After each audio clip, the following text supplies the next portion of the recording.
औज़ुबिल्लाहि मिनश्शैतानिर्रजीम बिस्मिल्लाहिर्रहमानिर्रहीम। अभी इतला मिली है, मैं आपको ब्रेकिंग न्यूज़ दे रहा हूँ कि एक 3 साला बच्चे को बदामी बाग पुलिस थाने की हदूद में 3 साला बच्चे को बदफेली करने के बाद उसका गला दबाकर उसको हलाक कर दिया गया है।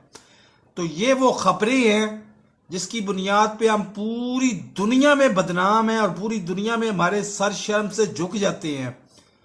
तो क्या इज्तमाही तौर पे हमें भी और पूरे बदामी बाग थाने को भी खुदकशी नहीं कर लेनी चाहिए?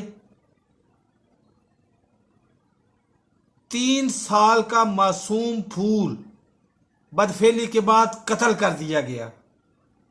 क्या ये शर्म से डूब मरने का मकाम नहीं है हमारे लिए?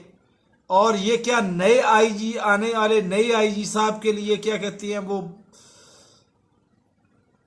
अब मैं क्या कहूँ, डैश डैश नहीं है, अब यही कह सकता हूँ।